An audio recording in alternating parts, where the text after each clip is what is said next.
हिंदी साहित्य classes by Rita ma'am channel पर आप सभी लोगों का हार्दिक स्वागत करती हूँ। आज मैं लेके आई हूँ आरोह भाग 2 से काले मेघा पानी दे, जिसके रचनाकार हैं धर्मवीर भारती। तो सबसे पहले हम लेखक परिचय जान लेते हैं संक्षिप्त में। धर्मवीर भारती का जन्म उत्तर प्रदेश के इलाहाबाद जिले में सन 1926 ईस्वी में हुआ था, जिसे आजकल हम प्रयागराज के नाम से जानते हैं। इनका बचपन जो है कुछ समय आजमगढ़ में तो कुछ समय मऊनाथ भंजन में बीता है। इनके पिता की मृत्यु बचपन में हो जाने के कारण इन्हें आर्थिक संकट से गुजरना पड़ा और इनका बचपन इनके मामा जी के द्वारा पालन पोषण इनका किया गया। इसके बाद से हम इनकी रचनाओं के बारे में देखते हैं तो कवि यानी कि धर्मवीर भारती कविता, कहानी, उपन्यास, निबंध, आलोचना, एकांकी बहुत सारी रचनाएं इन्होंने किया है, जिसमें इनका प्रमुख उपन्यास है सूरज का सातवां घोड़ा और गुनाहों का देवता। इसके साथ ही साथ इन्हें कई प्रकार के विशिष्ट पुरस्कार भी मिले हैं, जिसमें पद्मश्री, व्यास सम्मान इत्यादि पुरस्कार सम्मिलित हैं। अब हम आते हैं, देखते हैं यह जो पाठ है इस पाठ का सारांश क्या है। काले मेघा पानी दे, सबसे पहले तो हम ये समझ लेते हैं इसमें दो बातों को लेकर के द्वंद्व है। लेखक जो लोक प्रचलित विश्वास है, हमारे समाज में कुछ विश्वास होते हैं जिस पर हम आंख बंद करके विश्वास करते हैं और लोग इसे अंधविश्वास कहते हैं। तो लोक प्रचलित विश्वास है और विज्ञान है, और विज्ञान और लोक प्रचलित जो विश्वास है इसके बीच में द्वंद्व है, और इसी का बहुत ही सुंदर चित्रण लेखक के द्वारा किया जा रहा है। विज्ञान अपना तर्क देता है और विश्वास अपना सामर्थ्य बताता है। इसकी जो सार्थकता है इसके विषय में, यानी कि जिसे हम अंधविश्वास कहते हैं, जो शिक्षित वर्ग हैं वो असमंजस में है।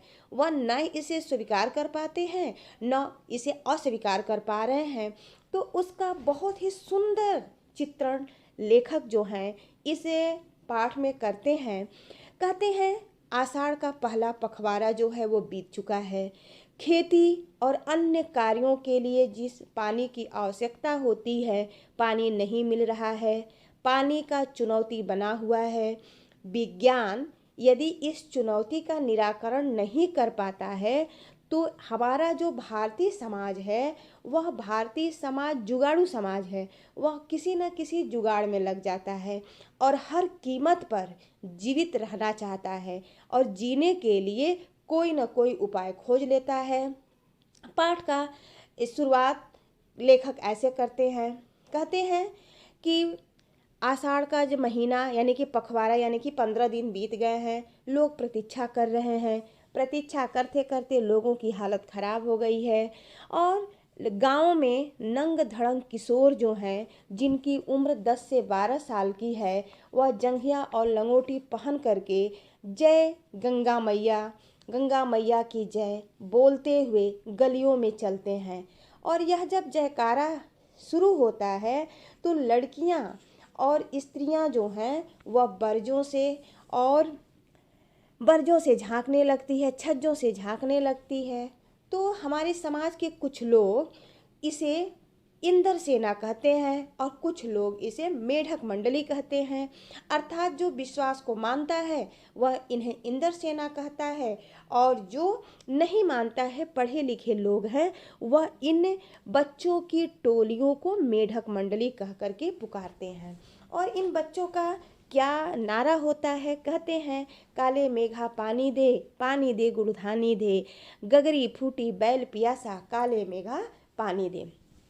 कहते हैं लेखक जब यह मंडली किसी भी घर के सामने जाकर रुकती है तो घरों में सहेज करके एक एक बूंद पानी को जो सहेज करके लोग रखे हुए हैं वह इन बच्चों के ऊपर डाल देते हैं, और यह बच्चे भीगे बदन मिट्टी में लोटते पोड़ते हैं, कीचड़ से लथपथ हो जाते हैं। यह वह समय होता है जब हर जगह के लोग गर्मी से त्राहि त्राहि करते हैं। कुएं सूखे होते हैं, नलों में पानी नहीं आता है, खेतों की मिट्टी में पपड़े जम जाते हैं, ज़मीन फटने लगती है। कहने का तात्पर्य ये है कि हर जगह पानी के लिए त्राहिमाम त्राहिमाम बचा हुआ है। लू के कारण व्यक्ति बेहोश हो जा रहे हैं। पानी के कमी के कारण पशु जो हैं वो मरने लगे हैं, लेकिन बारिश का कहीं नामो निशान नहीं है। ठीक है। और अंत में जब सब पूजा पाठ व्यर्थ हो जाता है, तब यह इंद्र सेना अंतिम उपाय के लिए निकलती है और इंद्र देवता से यह इंद्र सेना जो है वो क्या मांगती है? पानी मांगती है। लेखक को यह बात बहुत अजीब लगती है, लेखक नहीं समझ पाते हैं। लेखक परेशान हैं कि लोगों के घरों में पानी नहीं है, इतना कठिनाई से पानी इकट्ठा करके रखे हैं, और इन बेकार के बच्चों पर ये क्यों पानी फेंक करके बर्बाद कर रहे हैं? ये अंधविश्वास क्यों लोग करते हैं? कहते हैं कि यह अगर जो इंद्र की सेना होती तो खुद अपने लिए क्या पानी नहीं इंद्र से मांग लेती? ऐसे पाखंडों के कारण ही हम अंग्रेजों से पिछड़ गए तथा गुलाम बन गए। लेखक कहते हैं कि यह अंधविश्वास है, इस पर हमें विश्वास नहीं करना चाहिए। यही कारण है कि हम अंग्रेजों के गुलाम बन गए और पिछड़ गए। लेखक जो है वो खुद बताते हैं कि उनकी उम्र भी बहुत अधिक नहीं है, वह भी मेढक मंडली वालों के उम्र के ही हैं, लेकिन वह आर्य समाज के कुमार सुधार सभा के उपमंत्री हैं और वह समाज सुधार का जोश उनके अंदर भरा हुआ है। उसे सबसे ज़्यादा मुश्किल अपने जीजी से होती है, क्योंकि दीदी जो है उनकी जो जीजी हैं उम्र में उनकी माँ से भी बड़ी हैं, और सभी रीत रिवाज जितने तीज त्योहार हैं, पूजा है, अनुष्ठान है, वह जीजी जो हैं ये हर काम को लेखक के हाथों से ही करवाती हैं। इन अंधविश्वासों को लेखक समाप्त करना चाहता है और जीजी इन्हीं कार्यों को लेखक से ही करवाती हैं कि लेखक को पुण्य की प्राप्ति होगी।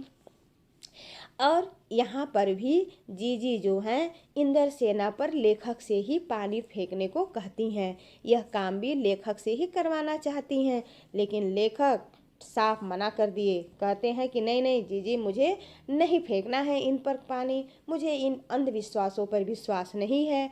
तब दीदी क्या करें? दीदी खुद कांपते हुए हाथों से और डगमगाते हुए पाँवों से पानी की बाल्टी लेकर के इंद्र सेना पर फेंकती है। और लेखक जो है दीदी से नाराज हैं, मुंह फुला करके बैठे हैं। लेकिन शाम को दीदी जो हैं उन्हें मठरी और लड्डू देती हैं, खाने को देती हैं, लेकिन लेखक गुस्सा दिखाते हैं। फिर जीजी उनको समझाते हुए कहती हैं, देख यह अंधविश्वास नहीं है, यह हमारा विश्वास है। यदि हम पानी नहीं देंगे तो इंद्र भगवान हमें पानी कैसे देंगे? यह पानी की बर्बादी नहीं है, यह पानी का अर्घ देना है, हम अर्घ दे रहे हैं। यहाँ पर बताती हैं जीजी कि दान देने पर ही जिस वस्तु की हमें इच्छा होती है वह वस्तु हमें मिलती है। हमारे ऋषि मुनि ने भी दान को महान बताया है और यह भी बताया है कि बिना त्याग के दान नहीं होता है।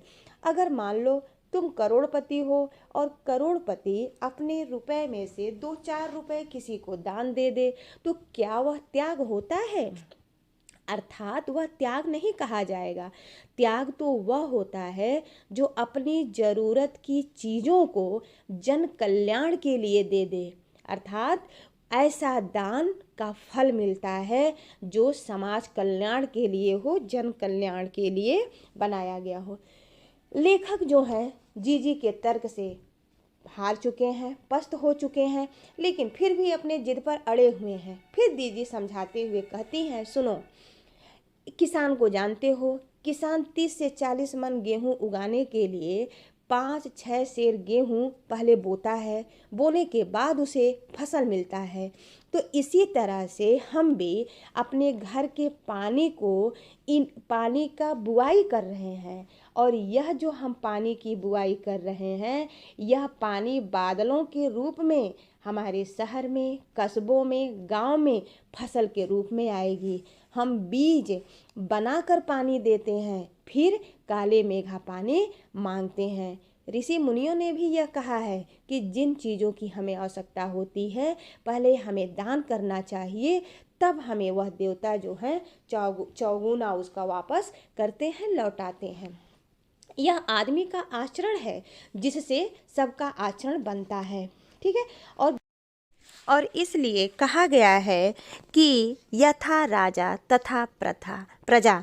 इसका अर्थ है कि राजा के आचरण के अनुसार ही प्रजा का आचरण होता है। अर्थात आशय यह है कि जिस देश की जनता जैसी होती है वहाँ का राजा भी वैसा होता है। अब लेखक बताते हैं, कहते हैं कि आज देश में मांग व त्याग के बीच भारी असंतुलन है।